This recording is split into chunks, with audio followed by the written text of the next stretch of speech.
Well, boys, looks like you started the fun without me. You're all sick. Every last one of you. We're going to need a bigger gun.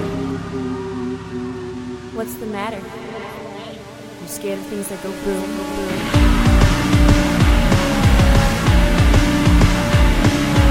Give me one goddamn reason why I shouldn't blow your goddamn brains all over that goddamn wall. My name is Eric. I'm here with Michael, and I believe those are the two people who are going to enjoy today's show. Yeah, the two of us for the two features. You know, people love the Tarantino and Rodriguez, even if they don't know they do. And it's been that's true. It's been a good 30 weeks since we did the last one, so I feel like it's about that time. I watch them all the time. I'm not. I don't remember when the time I last watched them for the show was. What are the features we're doing today? Yeah, so I guess that was the last time. Was the ones we're doing today, which is Pulp Fiction and Sin City. Yeah, this was one of those where because that's 9 hours of movies. Yeah. We did that earlier in the week to do today's show. So you have just ran up a flight of stairs at this point. Yeah, flight of stairs and multiple blocks. Now, usually when you get to the studio, we sit down, kind of get the drinks situated, do whatever. But today I was here sitting in the chair with the microphone hot, just waiting for you to jump right in. Yeah, so, it'll be better when weather permits a little bit more, I think. So part of the reason for that is that these are two movies that I'm just ready to talk to anyone about at pretty much any time.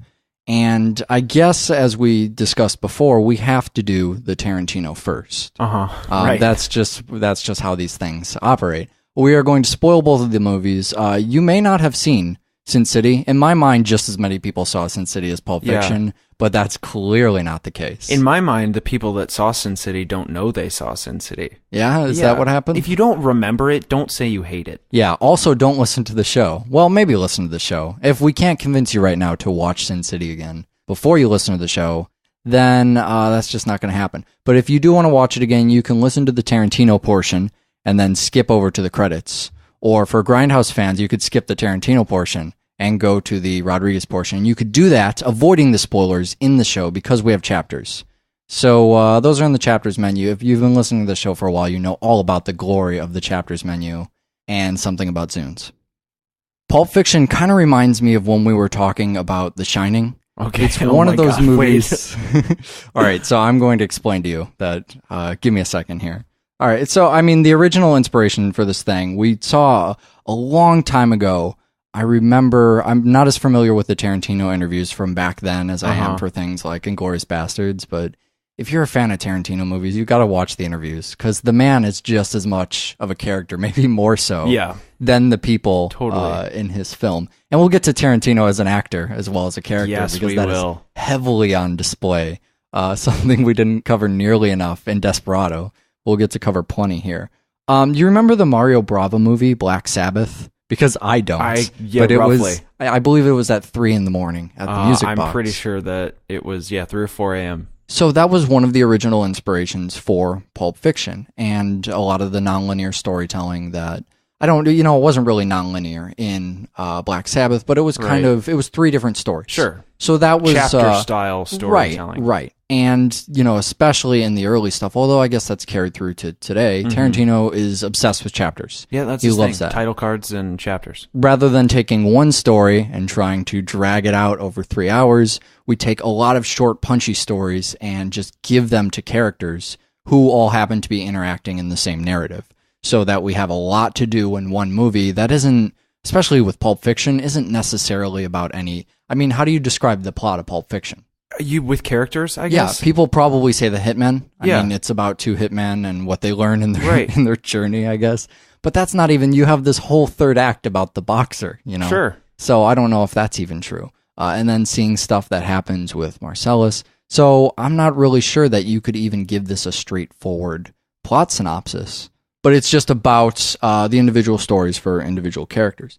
But in being so extremely popular, and this is getting back to The Shining. This is coming back around. Just give it a second. I'm reminded of the part in 4 Rooms where Tarantino is trying to tell the story and explaining how it takes him 6 years, and that's just how he does it. So when we talked about The Shining, we talked about mass interpretation because The Shining was ridiculously popular.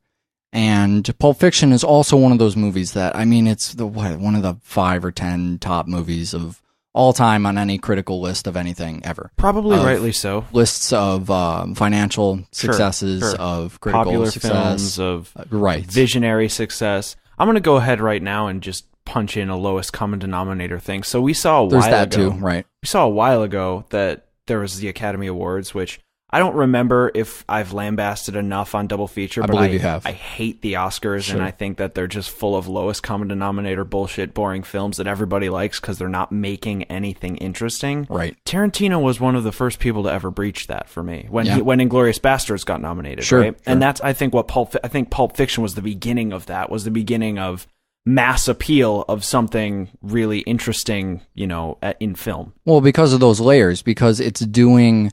I don't even necessarily know if I would say it's layered. When we looked at something like Fight Club, it had lowest common denominator dudes punching each other. And then it also had some other... Well, man-tits, also LCD. Man-tits, right. And then it had some extremely heavy... I say heavy now after you said man-tits. Heavy man-tits. But that was a layered approach because you had fighting on top, and underneath that was some darker stuff. We covered all that in the show. I don't know if there's necessarily anything underneath the stuff that the masses like about Pulp Fiction. I think it's just done so extremely well. You know what I think it is, and maybe we're a little jaded, and that's why we never really call it out. I think it's background.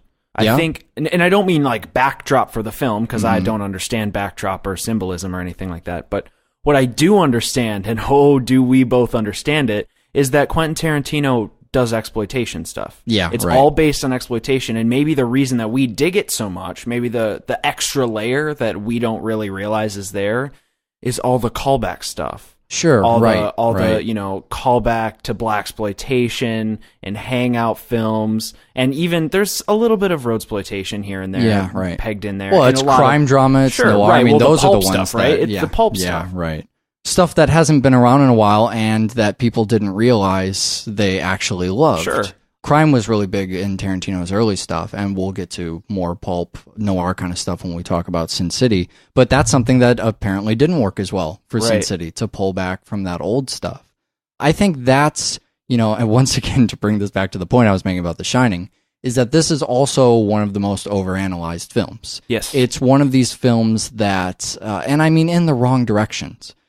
People talk about how, I was just reading an essay about how the characters wear armor in the movie, how all of the costumes are armor, which goes back to one of those Melville things, the French director, and that's something that Tarantino was looking at and going, oh, I like what he did here, I'll put in my movie. But I don't think Tarantino ever sat down and said, what is Butch's armor for this film? You know what I mean? Mm-hmm. Or like the bathroom stuff. So much of this movie takes place in the bathroom. Maybe that was actually written in there, but I feel like, and if you listen to these interviews with Tarantino, that's how he defends the trunk shot, right? He says, where would you put the camera? It's not necessarily a staple of his movie. He doesn't view it like that. I need to put a trunk shot in there.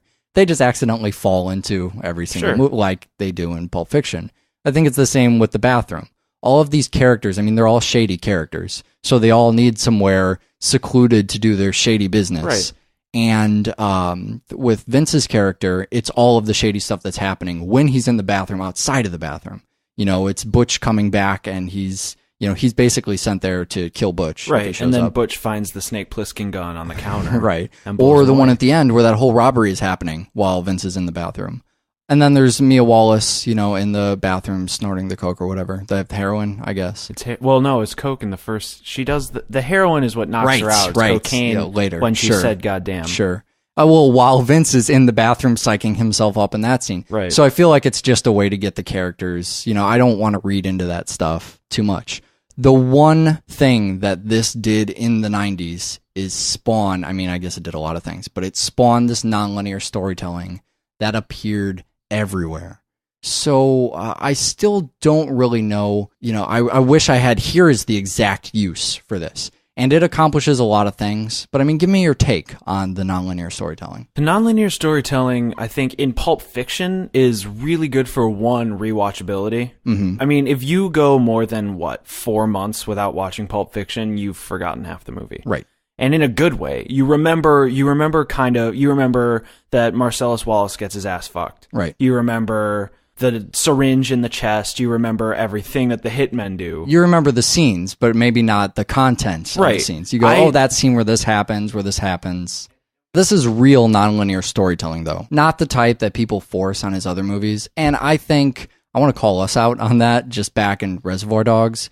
We talked about it as if there was nonlinear storytelling. If this weren't, if Reservoir Dogs wasn't a Tarantino movie, no one would ever say that. Some of these other Tarantino movies like Jackie Brown, stuff that happens in Kill Bill, no one would say it's nonlinear storytelling. Maybe Kill Bill, some of the stuff is out of place. But it would seem straightforward, and occasionally you have a flashback. Yeah, I guess it's flashbacks versus no one throws their arms up and says nonlinear storytelling, but people think that's a Tarantino thing, so they point it out in movies like Reservoir Dogs. I don't know. In Reservoir Dogs came out a while ago when flashbacks had to be hazy or in soft There's focus no or soft some focus, shit. so it's nonlinear So maybe storytelling. that one I could say You'll gets a excuse pass that. as potential nonlinear storytelling, but everything else I'll say that's our own fault. This one is cut up again in something that we would see in Sin City, even, with the original comic books, where you have stories that are happening at the same time. Right. So you're learning different components of, specifically, the opening diner scene and the last diner scene. You don't even realize you're in the same diner. Maybe you do if you're really paying attention. I always forget that when that last scene comes up. It's only when Tim Roth is ordering coffee that I go, oh yes, once again, it's from the beginning of the movie. But even that mechanism is used so we have a fucking term for it. That could be flying tom-tom or bookends or a combination of both, just that we're revisiting that opening scene. But the rest of the narrative is cut up too. I mean, you start following Jules and Vincent, and telling their story requires looking at different parts of the chronology. So I think, we see everything that happens with Big Kahuna Burger and all that bullshit. Sure. We don't know what happened with the stuff in the car till later. At that point, we're still getting our introductions. We're not ready for the part of the story that tells us there's brains all over the car. Right. We're just ready to learn that the hitmen showed up there and they killed somebody and they're badasses.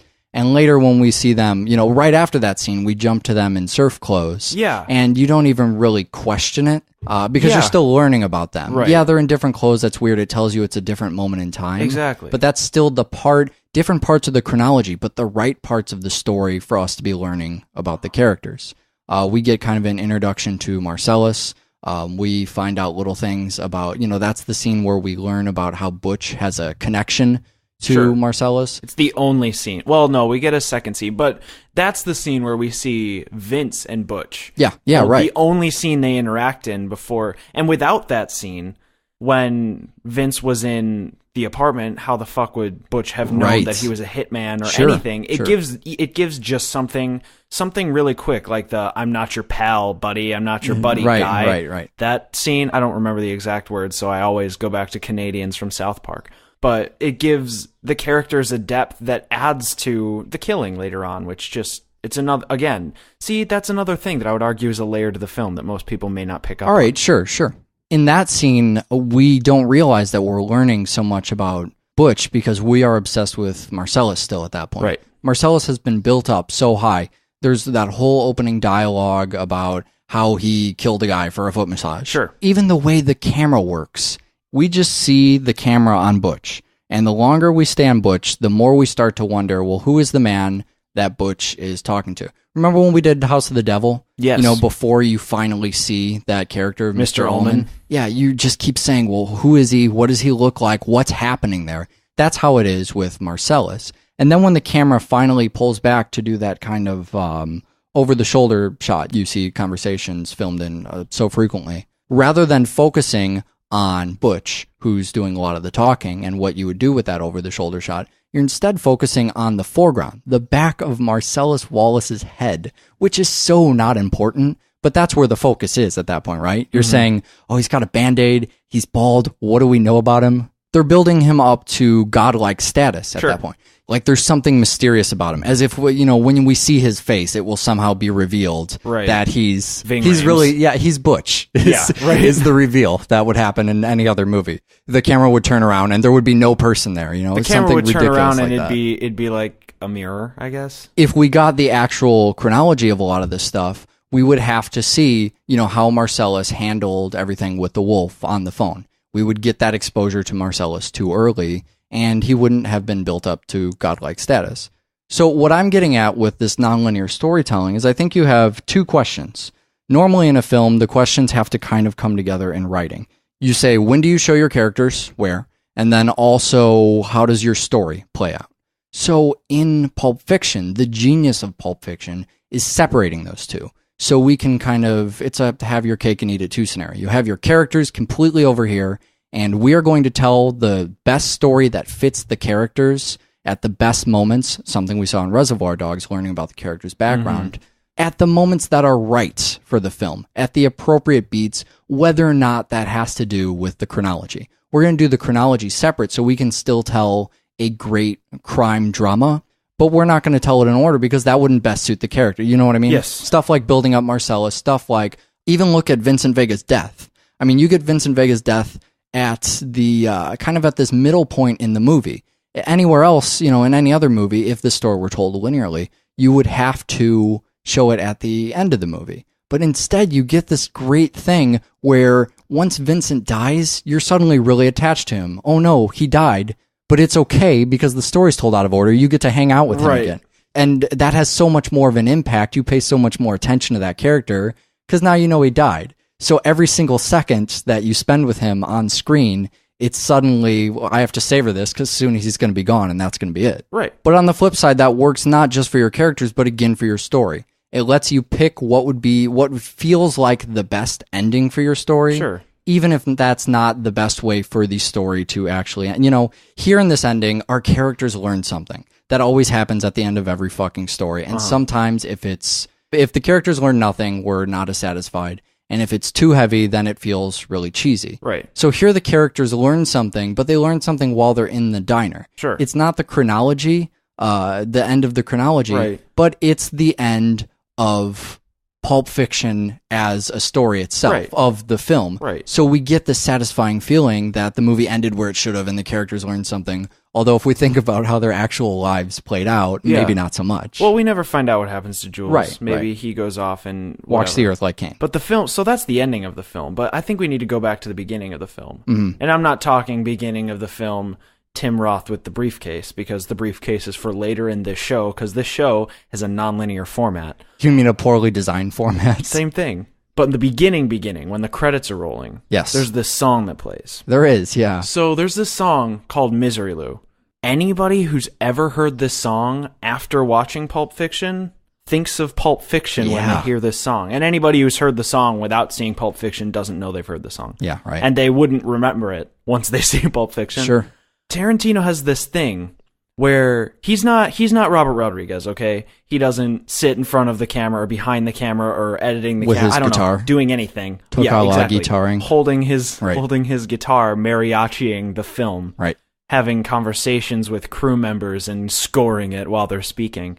But Quentin Tarantino has this incredibly honed talent of finding obscure music and making it the theme to his film. One of the world's best DJs, Quentin Tarantino. I guess. Yeah. You have Misery Lou in Pulp Fiction. I think that's easily the most well-known Sure, although, one. Girl, You'll Be a Woman, I mean, there's so many Right. different pieces of music that resemble different scenes, or that without those pieces of music, they would not be the same scenes at all. Right. And you're right, they're absolutely things. You hear Girl, You'll Be a Woman, and you think, especially if it's the Urge Overkill version and not the Neil Diamond version, Right.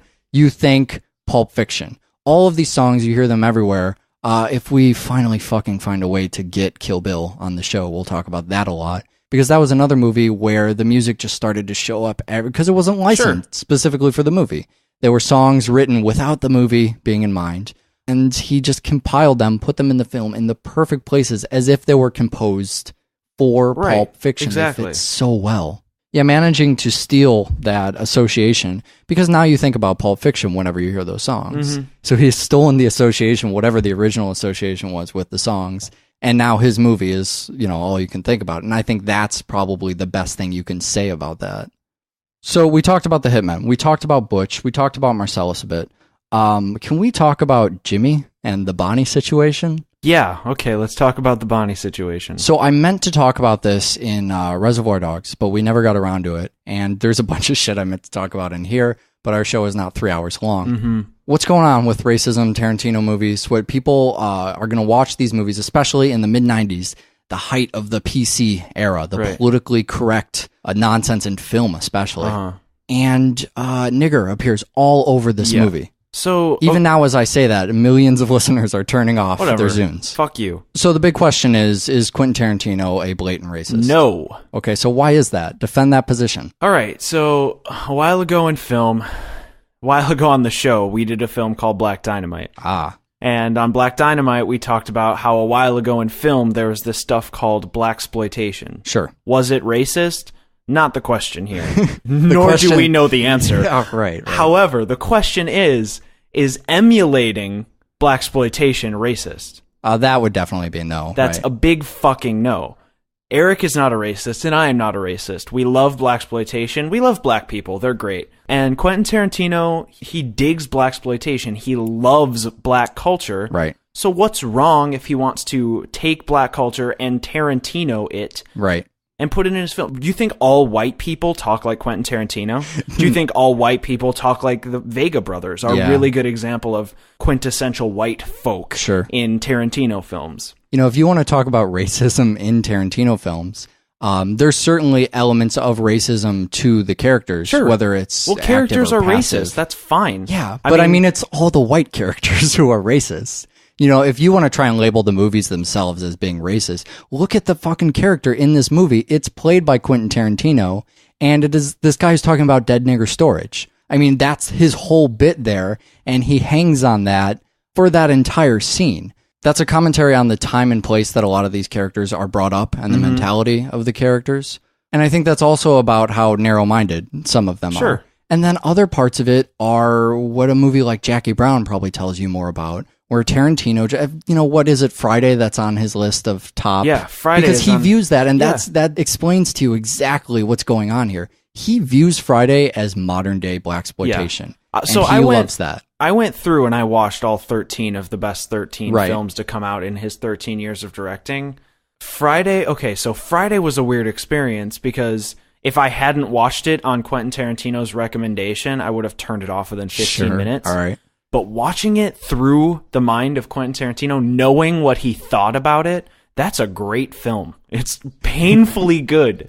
I mean, we probably never do it on double feature. Fingers crossed. Don't worry about that. But it's just amazing to watch something that would totally not be something I would be interested in. Sure. That right there tells me he's not a racist. Sure. Right? Is it too much to say that Quentin Tarantino wishes he was black? I mean, do you get that feeling? Because sometimes, as much as that sounds like a stupid thing to say, there are certain moments in Pulp Fiction where I just, or the whole thing of Jackie Brown, the entire movie, where he's making a black audience hangout film. Well, I think he wishes he was black, just like you or I wish we had like a Gatling gun for a forearm. Sure. I mean, all right. everybody's got wild fantasies that they would like to live out for Through cinema. maybe a week. Excellent.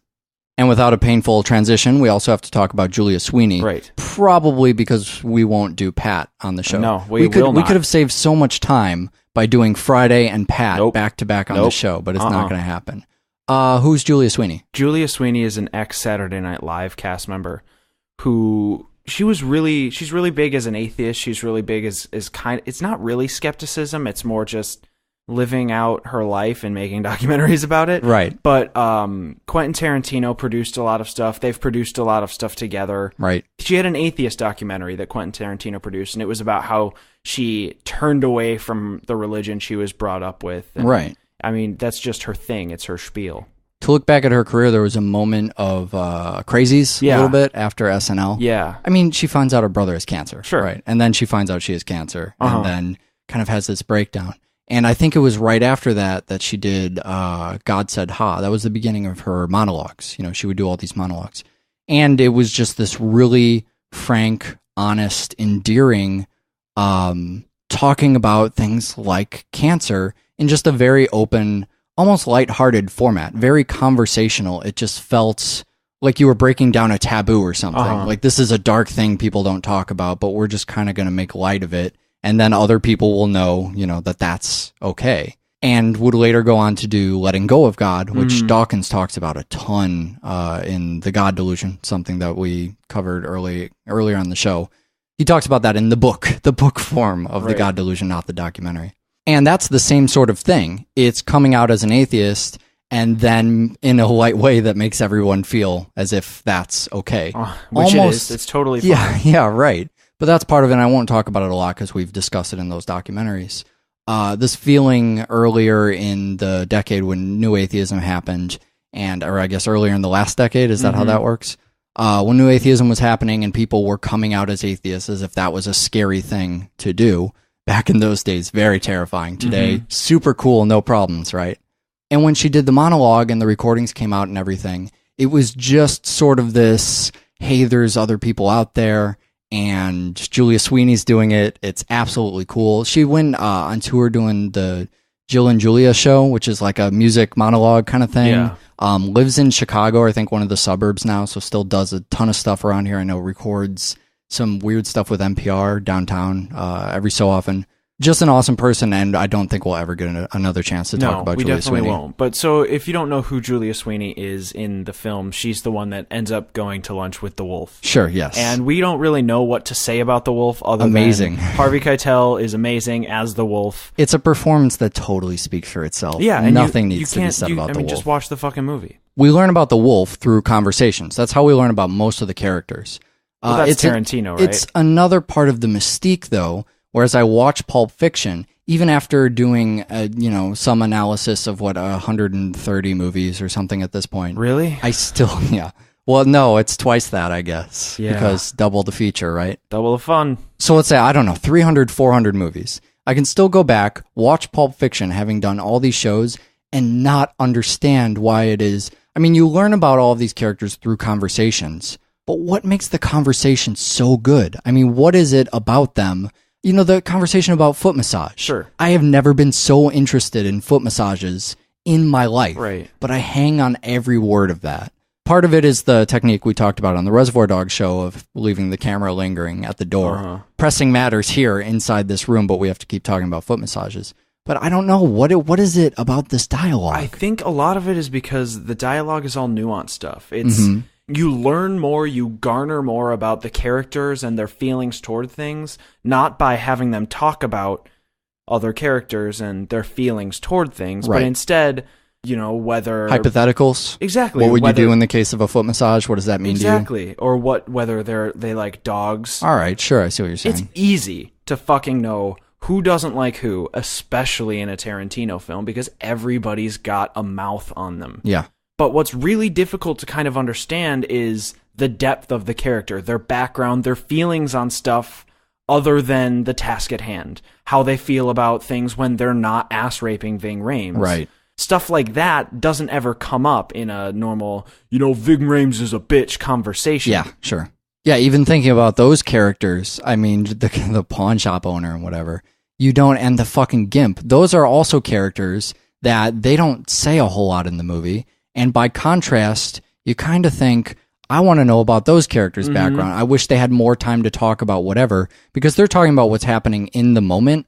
And in doing that, you don't learn a whole lot about who they are. Whereas things like the foot massage or Amsterdam, things that are, like we talked about, chronology stuff, in the beginning of the movie, tells you a lot about the characters when you're trying to learn stuff about the characters. Right. And you're trying to figure out what kind of situation is this, trying to figure out who the fuck is Marcellus. If you just saw Marcellus in the Butch story, you would think you already knew everything about him. A conversation like that might not be as interesting to you.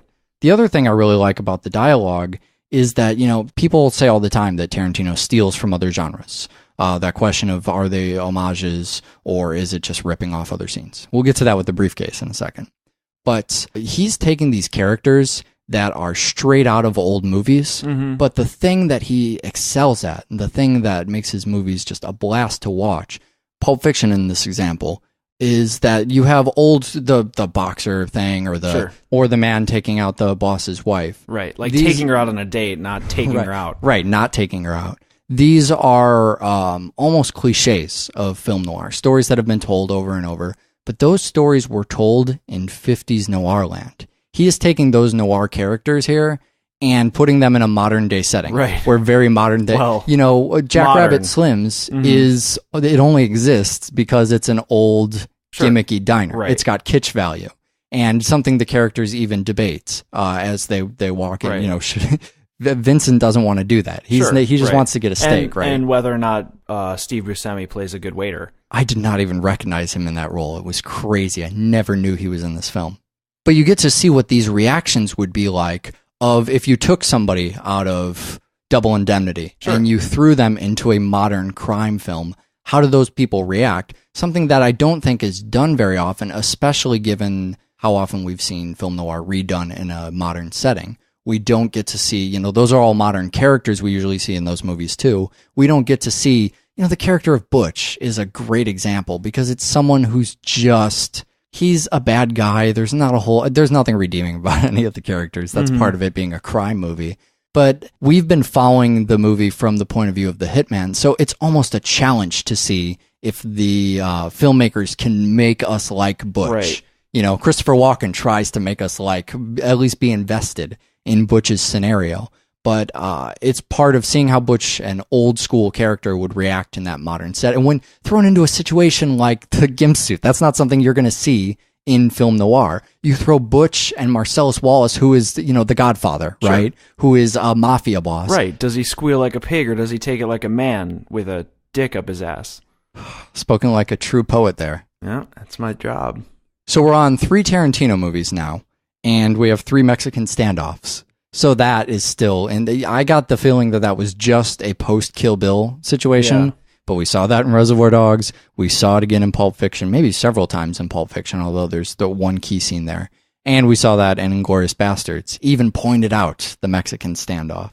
Something that is exclusive to Pulp Fiction is the briefcase. Yes. What's funny, and this says a lot about critical reaction to this movie or about massive mainstream reaction, is that's one of the questions people ask as if it matters. Sure. What is in the briefcase? A topic of many fan theories. And it's totally missing the point, and that's the beauty of it, because that's what the briefcase is commenting on. As if it's like watching something that is satire and only taking it at face value, not getting the satirical component of it. I mean, the briefcase is, I don't know how we've done so many shows and never covered a MacGuffin, but the briefcase is something that drives the plot, and an old school film guy like Tarantino absolutely knows this. I always think of the briefcase as the Maltese Falcon because I try and think that there was something good about that film that I really like. It's an extremely notable film noir that I just so happen to not be into, and I feel terrible not being part of that club. But in the movie, they're chasing after this Maltese Falcon. It's a fucking bird statue. And part of why I didn't like the movie when I saw it is that I didn't understand that at the time. Once it's revealed that it's a fucking bird statue, I go, what's the big deal? It's a bird statue. But that's what Hitchcock called a MacGuffin. It is something the characters are chasing after that drives the plot. I've heard it in more modern times called plot coupons, which I kind of actually like. But you just need something to move the plot forward, and sometimes it's an item. Even if it's not an item, it's still kind of a MacGuffin. But it's just a briefcase. Doesn't matter what's in the briefcase. There's a joke about what's in the briefcase because it's glowing, and isn't it beautiful, and is that what I think it is? But we never find out what's in the briefcase because that's not what matters. It's a Tarantino movie. What matters is the characters. Doesn't matter what's in the briefcase. And so the fact that they're chasing the briefcase just gives them something to chase so we can see their reaction to that. MacGuffin was something that I think Alfred Hitchcock coined. It was a term way back in the 30s when he started talking about that in interviews and stuff. But I think it goes back to, it's like a Scottish joke. Okay. It's, these Scotsmen, they're on a train, and one guy asks, hey, what's in the briefcase, right? What's, in your luggage or whatever. And the other guy says, oh, that's the MacGuffin. And he asks, what is a MacGuffin? And the guy says, oh, it's for, hunting lions in the Scottish Highlands. And so the other guy says, well, there are clearly no lions in the Scottish Highlands. To which the other man replies, well, I guess there's no MacGuffin there. It's this story about, ooh, lions, that's really attractive and appealing. And at the same time, oh, the MacGuffin, that is fucking nothing. It doesn't matter at all. I'm trying to talk to you about lions. So that's what the briefcase is. You're trying to talk about lions, and there are still people out there going, really, MacGuffin? That sounds really interesting. What does that smell like? Can I touch it? I want to look at it. It's also just the scene for... Have you seen Kiss Me Deadly? No. Of course not. It's a film noir from the 1950s. Why would you have seen that? I don't even know why I asked you that question.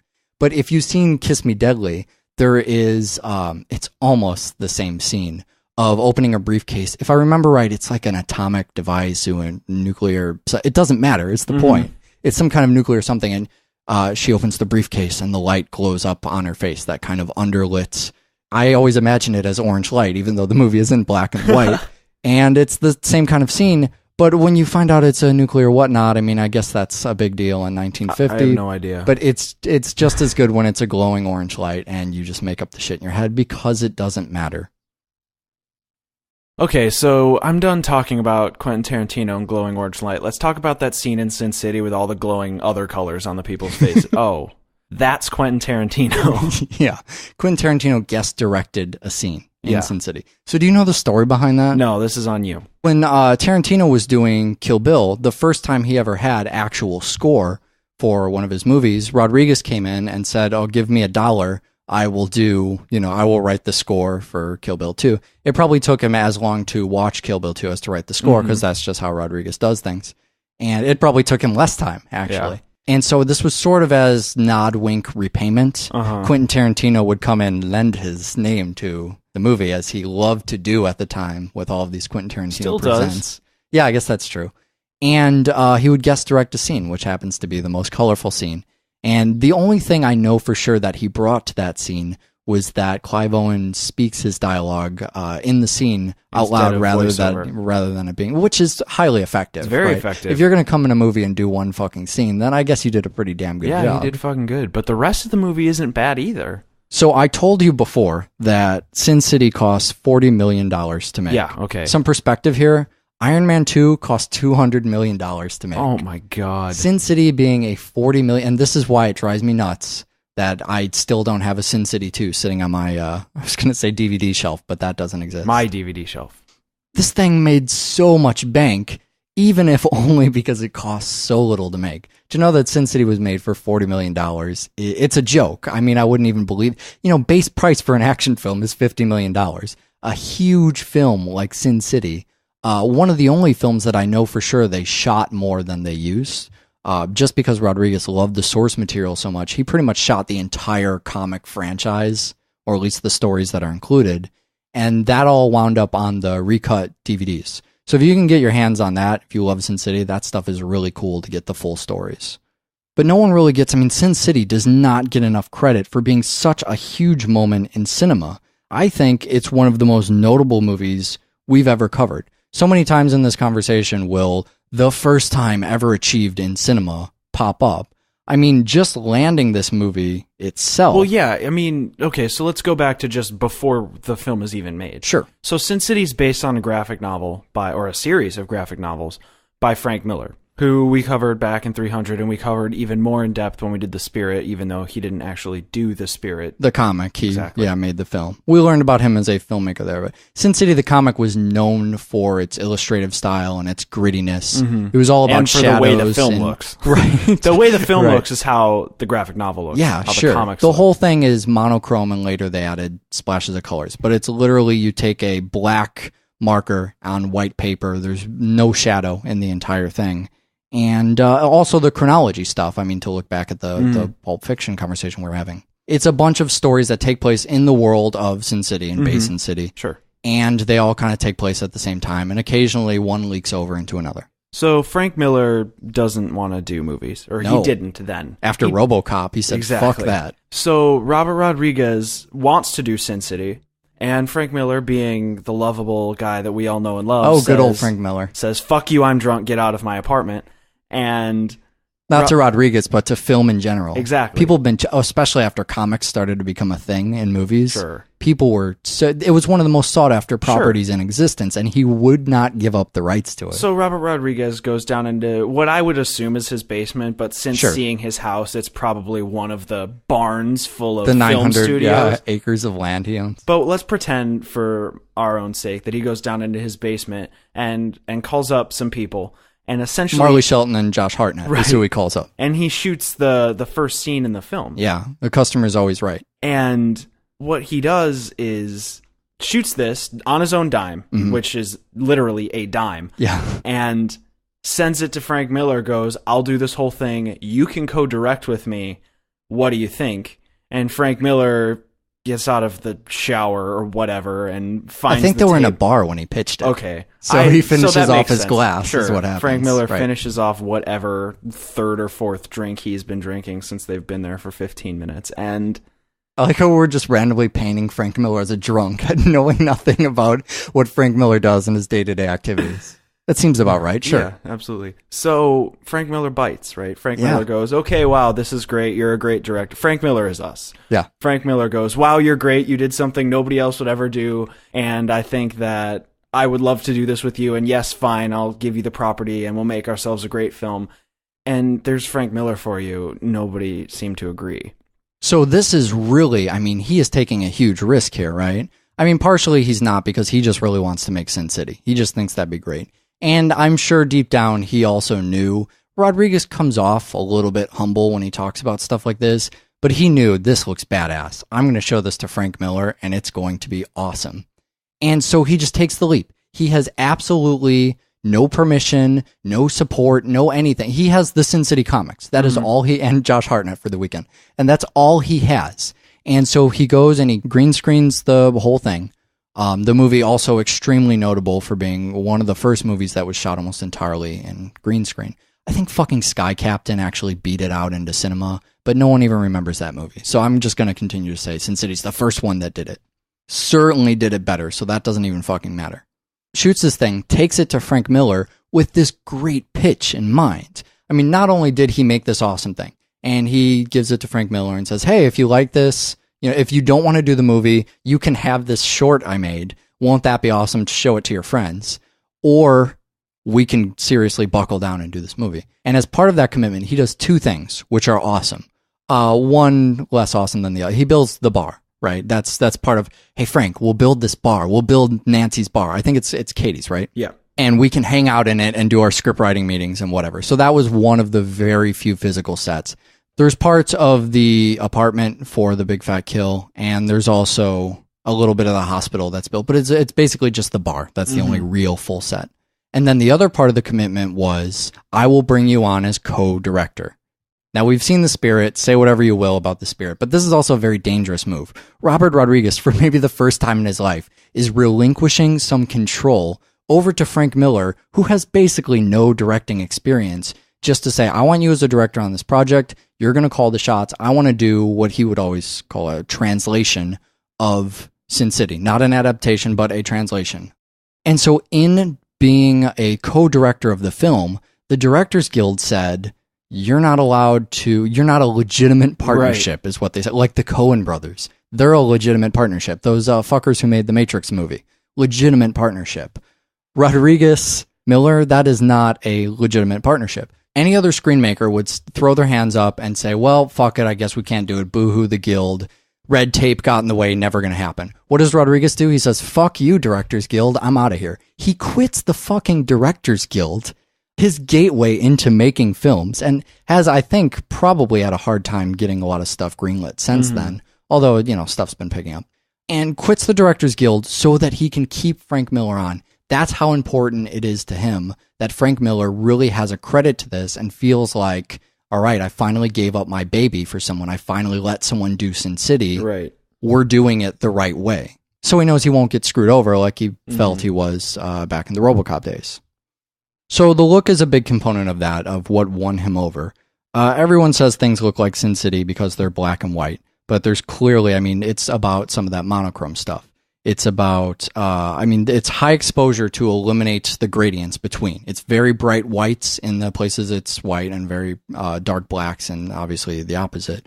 But then you also have this backlit lighting that they used to give all of the characters almost an outline as if they're comic book characters, as if they're drawn. Mm-hmm. And that's something you really couldn't have even done with sets. It would have been such a nightmare to do with sets. But because they're shooting on green screens, you can essentially just have a bunch of lights hidden behind the characters and a green screen and then just paint everything out in post. All the painting was done by, I believe, 3 different studios. All the matte painting and digital effects stuff. So that also the score done by 3 different people. Rodriguez did a lot of the Yellow Bastard stuff, but he also did stuff in the other 2 segments as well. Just because he wanted each of them to have kind of a different feel, but still feel like they're overall the same thing. There's the selective color, which wasn't big in the first comic, but became used more in later comics. And it's something that people remember Sin City for. And maybe one of the more subtle ones, but definitely Frank Miller's drawing style, is the inverted black and whites. So I noticed this shit all the time, but you could tell me if you notice this. In the shadows, when a character walks, you can see it in the brick walls. In their shadows, rather than the bricks being black and the outline being white, you get the exact opposite of that. It doesn't make any sense in real life. But when Frank Miller is drawing these comics, he's drawing them with a black pen. That's his only fucking tool. So he played around with a lot of shadows and a lot of that stuff, and that's what made the comics really notable as far as a style where the drawing is concerned. Mm.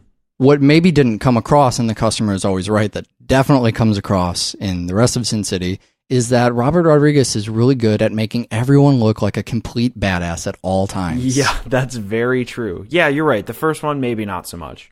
But later, although there's something kind of badass about the customer's always right. But later on, we get. Okay, so my favorite character is Dwight. Yeah. But partially that's because I have this really, I don't know why or where, but I have this bias toward Clive Owen in every scenario. But Marv is Mickey Rourke, and he looks weird. Anyway, he looks like Marv from the comic. It's amazing how well. So a little experiment that comic book fans played around with when the movie first came out. Get yourself a copy of one of the stories and flip through it as the movie is happening. You will be it lines straight. You could fucking rip the pages off and tape them up against your TV. They're that close. And Marv looks just like he does in the comic. It's amazing. Right. Well, and Hartigan looks like a badass. Yeah. All the women are sexy as hell, even the little baby alligator girl. Right. Go back and listen to Super Beast or something. That's where I talk about baby alligators. But I'm not going to talk about that here because every girl in this movie is hot. Well, I have to give Rosario a little bit of credit. That moment at the end of the big fat kill where they all have the guns and she has that evil fucking... Yeah. It's evil, but it's also... They're the good guys in that scenario, I guess. Once again, everyone's a fucking criminal. Right. They're just trying to cover this up. But that look she gives is just... So she is just enjoying the cold-blooded rain of bullets down into what's not the hot gates, by the way. And the look she gives is just priceless. She looks like such a complete badass. Sure. Well, and the other thing is that he gets all these actors, right? Rodriguez gets all these actors. So now we're in a whole different century than this fucking film came out. Sort of. And most of these actors kind of fizzled out. They disappeared, They were huge when Sin City came out. We're talking about, okay, so Clive Owen, right? Mickey Rourke, Rosario Dawson, Brittany Murphy, too soon, and... Bruce Willis. But all these actors now have all kind of gone. And then, so Elijah Wood also in this film. And people will contest that I will say right now that Elijah Wood's career has fizzled out. There'll be two camps of people. Those that contest that Elijah Wood is still doing great. And when I say, what's he doing? They will respond, he was Frodo Baggins. Yeah. To which I will say that was 5 years ago. What movie is that from? I believe is what you will say. And then the other group will contest that Elijah Wood never had a big career. And I'm leaning toward that group. I love Elijah Wood, but I'm not under the illusion that he's a fantastically famous A-list actor. Right. And I think Mickey Rourke is one of the only, that Rodriguez kind of brought his career back. Yeah. I mean, coming back with Sin City, he'd been he was in Once Upon a Time in Mexico. Yeah. Mickey Rourke has had so many revitalizations in his career. Yes. I don't know that anyone has ever made a comeback so many times as he has, but he happens to be in the limelight a bit now, at least in comparison to the other actors who have all disappeared, or in comparison to when you look at what was going on at the time. And one other actor who I think this is probably one of his best roles, and fuck everybody that's shouting fear and loathing at their Zune right now. God. Benicio del Toro is great in this film, and I believe he's an actor, right? Yes. Although I haven't seen Wolfman, so I couldn't tell you. People tell me Benicio del Toro's an actor and that he does films and that he's critically acclaimed, but I've seen him in a lot of films, okay? Yeah. Benicio del Toro is not in films. Yeah, it's weird. He's in 21 Grams. He's in 21 Grams. He's in Traffic. Yeah. He's in Wolf. He's in these films that I look at and go, I bet you that my mom likes that movie. It's weird. He's one of those people who reminds me that no matter how many movies I see, there is a segment of movies that I am not even aware exist. Yeah. Every once in a while I'll show up at Facets and that'll happen.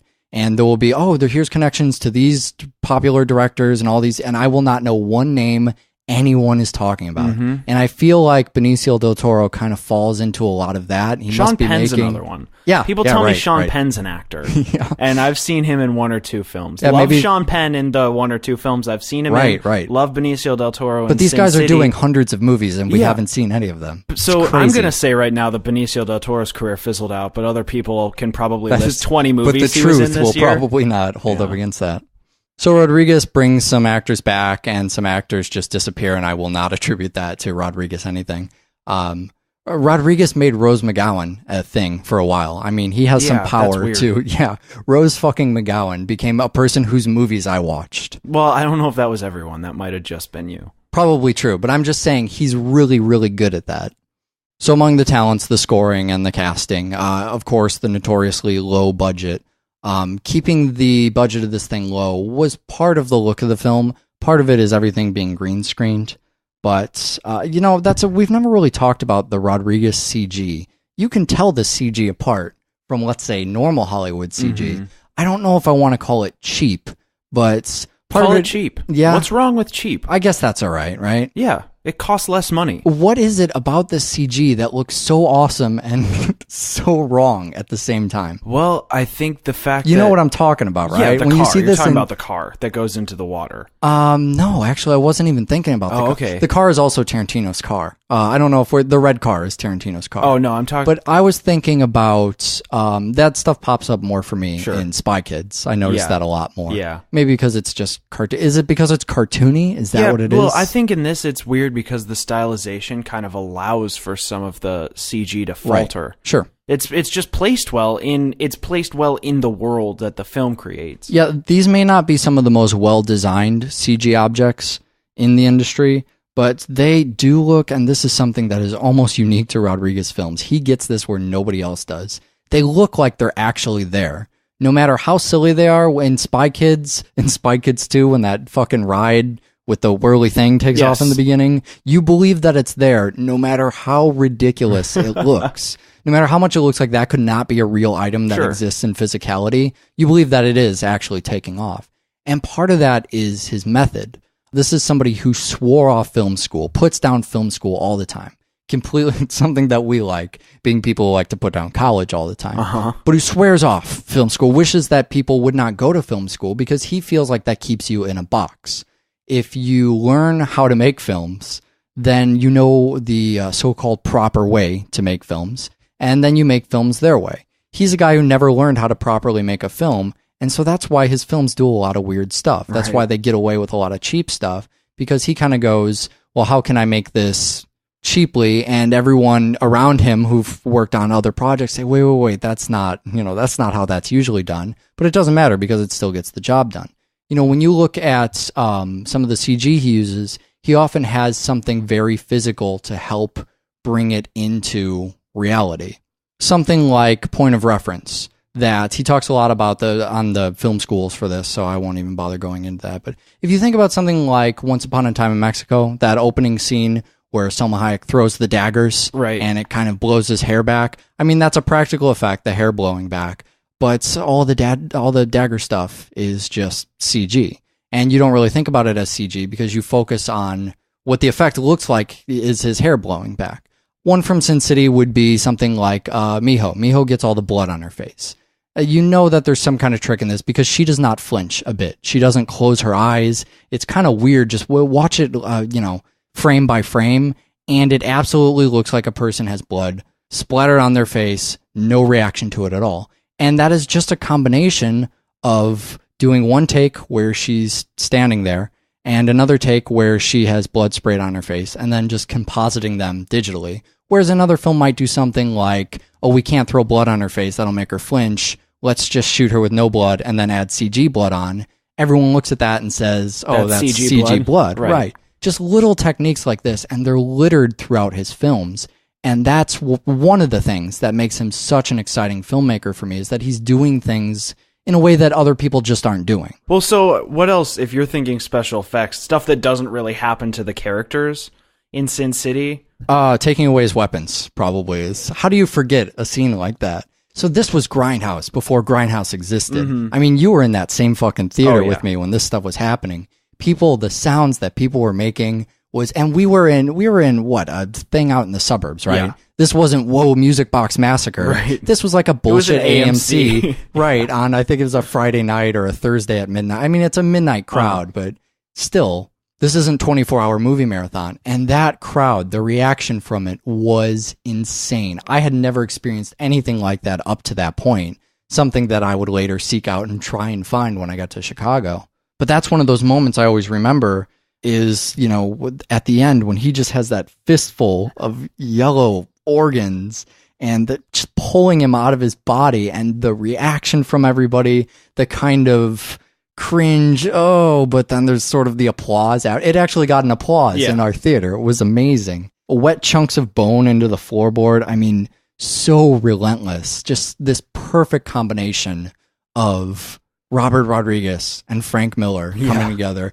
I feel like Sin City, above all other things, was Robert Rodriguez's calling. Everything he had been doing up to this point, learning about the 3D stuff, making stuff on a low budget, Sin City would not exist if he hadn't. I previously said Sin City wouldn't exist without, I think, Spy Kids when we were talking about shorts. But it would also not exist if he didn't know how to make things on the cheap. The studio went for it. He was able to make the thing on his own, convince Frank Miller. This is not a typical Hollywood story at all.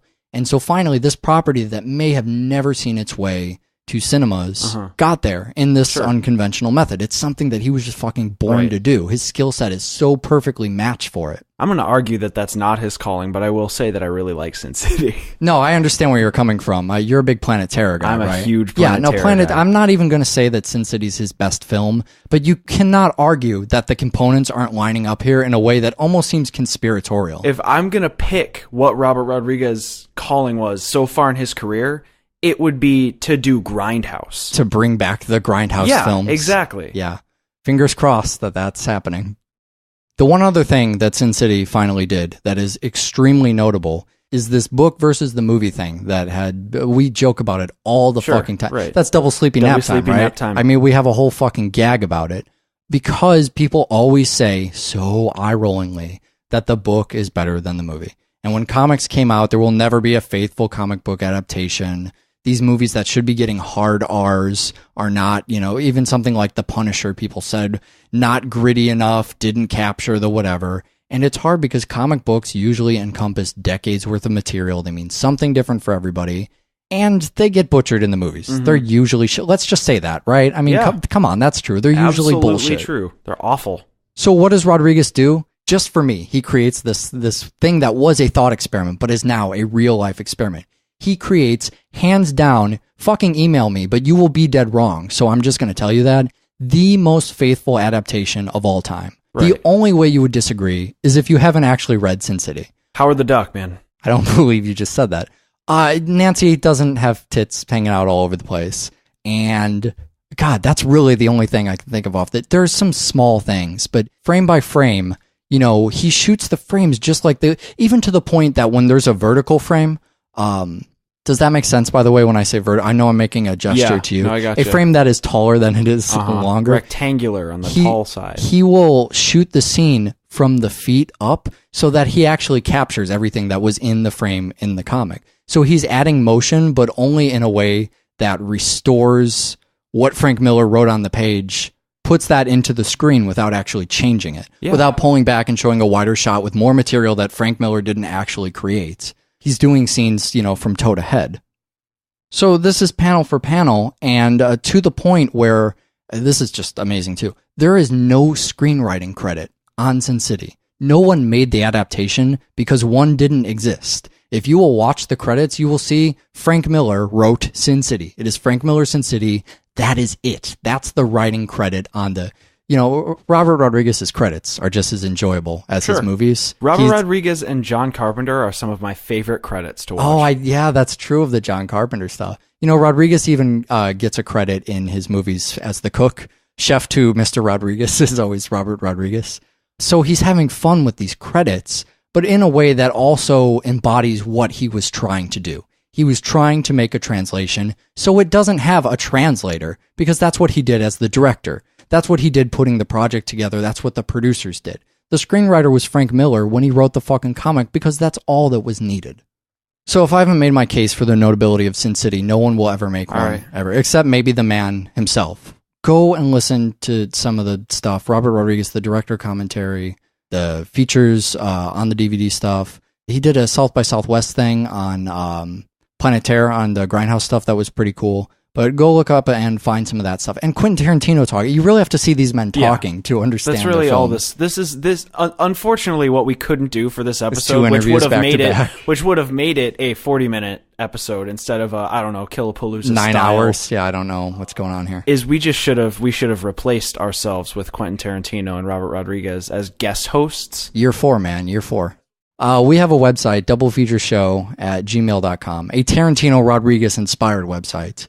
And we have a less Tarantino and Rodriguez inspired email address where you can send me an email about, they can email Michael what's in the briefcase, right? No. You would love to get those emails. So Michael has desperately been trying to figure out what's in the briefcase, Fuck guys. So if you could just send him an email about that. I don't care what's in the briefcase. Double Feature Show. I forgot there's a briefcase at in that gmail. movie. You know, the original intention was to put diamonds in the briefcase. I don't want to know what's in the briefcase. Anyways, what's coming up on the show next time? Next time we're going to do Robert Rodriguez and Quentin Tarantino back to I think we're going to shove one more in this year. Oh, okay. So we've done plenty of that. So we probably won't get to that until I think we'll get to one more. But other than that, we're doing 2 other films. Catfish and the Girlfriend Experience. Great. Watch more fucking film. Bye. Shot in there. They just accidentally fall into every single movie like they do in Pulp Fiction. I think it's the same with the bathroom. All of these characters, I mean, they're all shady characters. So they all need somewhere secluded to do their shady business. Right. And with Vince's character, it's all of the shady stuff that's happening when he's in the bathroom, outside of the bathroom. You know, it's Butch coming back and he's basically sent there to kill Butch. Right. And then Butch finds the Snake Plissken gun on the counter. Right. Or the one at the end where that whole robbery is happening while Vince is in the bathroom. And then there's Mia Wallace, in the bathroom snorting the coke or whatever. They have the heroin, I guess. No, it's coke in the first. She does the heroin is what knocks her out. It's cocaine later when she said "goddamn." Sure. While Vince is in the bathroom psyching himself up in that scene. Right. So I feel like it's just a way to get the characters. I don't want to read into that stuff too much. The one thing that this did in the 90s is spawn. I mean, I guess it did a lot of things, but it spawned this nonlinear storytelling that appeared everywhere. So I still don't really know, I wish I had, here is the exact use for this. And it accomplishes a lot of things. But I mean, give me your take on the nonlinear storytelling. The nonlinear storytelling, I think, in Pulp Fiction is really good for one, rewatchability. Mm-hmm. I mean, if you go more than, 4 months without watching Pulp Fiction, you've forgotten half the movie. Right. And in a good way. You remember that Marcellus Wallace gets his ass fucked. Right. You remember the syringe in the chest. You remember everything that the hitmen do. You remember the scenes, but maybe not the content of the scenes. You go, that scene where this happens, This is real nonlinear storytelling, though. Not the type that people force on his other movies. And I think, I want to call us out on that, just back in Reservoir Dogs. We talked about it as if there was nonlinear storytelling. If this weren't, if Reservoir Dogs wasn't a Tarantino movie, no one would ever say that. Some of these other Tarantino movies, like Jackie Thing, underneath the stuff that the masses like about Pulp Fiction, I think it's just done so extremely well. You know what I think it is, and maybe we're a little jaded, and that's why we never really call it out. I think it's background. I think, and I don't mean like backdrop for the film, because I don't understand backdrop or symbolism or anything like that, but what I do understand, and do we both understand it, is that Quentin Tarantino does exploitation stuff. Yeah, it's all based on exploitation, and maybe the reason that we dig it so much, maybe the extra layer that we don't really realize is there, is all the callback stuff. Sure, all right. the callback to blaxploitation and hangout films, and even there's a little bit of roadsploitation here and there. Yeah, right. Pegged in there. Well, it's crime drama. It's noir. Right. I mean, those are the ones stuff, right? It's the pulp stuff. Yeah, right. Stuff that hasn't been around in a while and that people didn't realize they actually loved. Sure. Crime was really big in Tarantino's early stuff, and we'll get to more pulp noir kind of stuff when we talk about Sin City. But that's something that apparently didn't work as well for Sin City, to pull back from that old stuff. I think that's, and once again, to bring this back to the point I was making about The Shining, is that this is also one of the most overanalyzed films. Yes. It's one of these films that, and I mean in the wrong directions. You know, people talk about how, I was just reading an essay about how the characters wear armor in the movie, how all of the costumes are armor, which goes back to one of those Melville things, the French director, and that's something that Tarantino was looking at and going, oh, I like what he did here, I'll put in my movie. But I don't think Tarantino ever sat down and said, what is Butch's armor for this film? You know what I mean? Mm-hmm. Or like the bathroom stuff. So much of this movie takes place in the bathroom. Maybe that was actually written in there. But I feel like, and if you listen to these interviews with Tarantino, that's how he defends the trunk shot, right? He says, where would you put the camera? It's not necessarily a staple of his movie. He doesn't view it like that. I need to put a trunk to Hitman and what they learn in their, in their journey, I guess. But that's not even, you have this whole third act about the boxer, you know? Sure. So I don't know if that's even true. And then seeing stuff that happens with Marcellus. So I'm not really sure that you could even give this a straightforward plot synopsis. But it's just about the individual stories for individual characters. But in being so extremely popular, and this is getting back to The Shining. This is coming back around. Just give it a second. I'm reminded of the part in Four Rooms where Tarantino is trying to tell the story and explaining how it takes him 6 years, and that's just how he does it. So when we talked about The Shining, we talked about mass interpretation, because The Shining was ridiculously popular.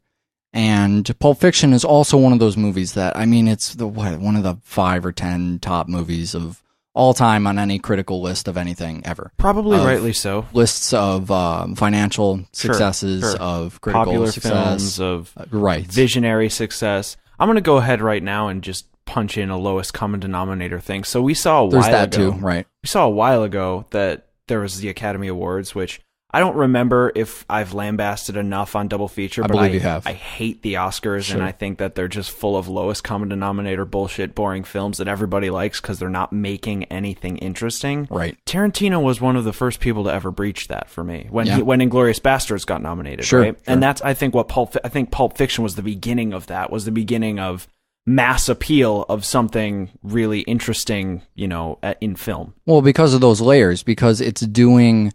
I don't even necessarily know if I would say it's layered. When we looked at something like Fight Club, it had lowest common denominator dudes punching each other. And then it also had some other... Well, man-tits, also LCD. Man-tits, right.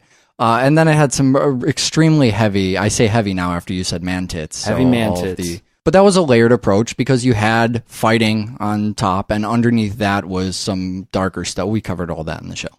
I don't know if there's necessarily any... If you listen to the show... then that's just not going to happen. But if you do want to watch it again, you can listen to the Tarantino portion and then skip over to the credits. Or for Grindhouse fans, you could skip the Tarantino portion and go to the Rodriguez portion. You could do that, avoiding the spoilers in the show because we have chapters. So those are in the chapters menu. If you've been listening to the show for a while, you know all about the glory of the chapters menu and something about Zunes.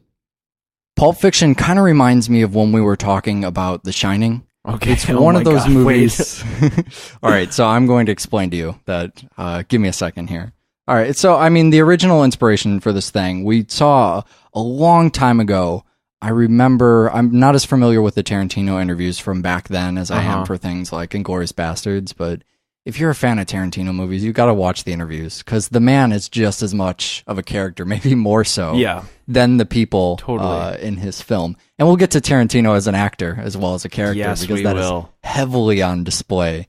Something we didn't cover nearly enough in Desperado. We'll get to cover plenty here.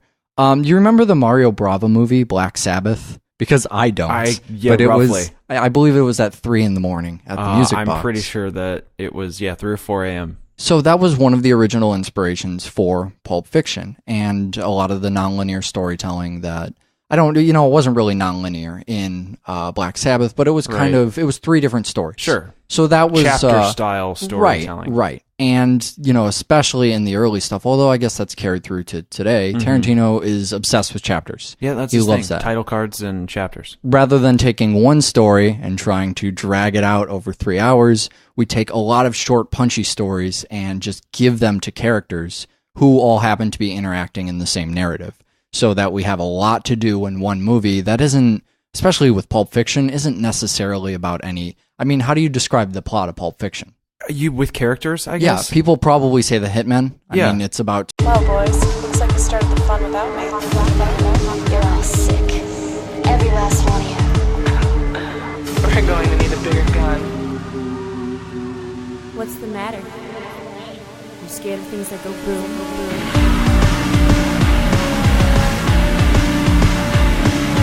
Give me one goddamn reason why I shouldn't blow your goddamn brains all over that goddamn wall. My name is Eric. I'm here with Michael, and I believe those are the two people who are going to enjoy today's show. Yeah, the two of us for the two features. You know, people love the Tarantino and Rodriguez, even if they don't know they do. And it's been That's true. It's been a good 30 weeks since we did the last one, so I I don't feel know. like it's about that time. I again. watch them all the time. I'm not. I don't remember when the time I last watched them for the show was. What are the features we're doing today? Yeah, so I guess that was the last time. Was the ones we're doing today, which Yeah. is Pulp Fiction and Sin City. Yeah, this was one of those where because that's 9 hours of movies. Yeah. We did that earlier in the week to do today's show. So you have just ran up a flight of stairs Yes. at this point. Yeah, flight of stairs and multiple blocks. Now, usually when you get to the studio, we sit down, kind of get the drinks situated, do whatever. But today I was here sitting in the chair with Yeah. the microphone hot, just Well- waiting for you to jump right in. Yeah, So, it'll be better when weather permits a little bit more, I think. so part of the reason for that is that these are two movies that I'm just ready to talk to anyone about at pretty much any time. And I guess, as we discussed before, we have to do the Tarantino first. Right. That's just how these things operate. We are going to spoil both of the movies. You may not have seen Sin City. In my mind, just as many people saw Sin City as Pulp Yeah. Fiction, but that's clearly not the case. In my mind, the people that saw Sin City don't know they saw Sin City. Yeah, is that what happened? If you don't remember it, don't say you hate it. Yeah, also don't listen to the show. Well, maybe listen to the show. If we can't convince you right now to watch Sin City again, before you